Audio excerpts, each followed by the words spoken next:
শহরের একদম শেষ প্রান্তে একটা পুরনো বাড়ি, রঙিন ইটের দেওয়াল, ২০ বছর ধরে খালি।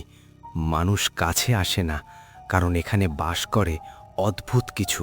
এক পরিবার উঠল প্রথম সপ্তাহেই। অদ্ভুত ঘটনা। রাত ৩টে, রান্নাঘর থেকে ফিসফিস শোনা গেল, চলে যাও। ছেলের চোখ কালো হয়ে গেল। বাড়ি যেন জীবিত হয়ে উঠল। আদিব ঘুমের মধ্যে হাঁটছে, বাতাসে ভেসে ওঠে। হঠাৎ বাড়িতে প্রবেশ করে এক বিশাল কালো জিন, লাল আগুনের মতো চোখ, শিংওয়ালা দানব। বাড়ি কাঁপছে। অদ্ভুত শক্তি ছেলেকে ছিনিয়ে নিতে চাচ্ছে। মায়া চিৎকার করছে, রাশেদ তাবিজ নিয়ে লড়ছে। অদ্ভুত ছায়াগুলো আদিবের দিকে হামাগুড়ি দিচ্ছে। কে বেঁচে যাবে, কে হারাবে? ২০ বছর ধরে অপেক্ষা, সব রহস্য প্রকাশিত হবে। রেডি থেকো, পুরো গল্প শীঘ্রই আসছে।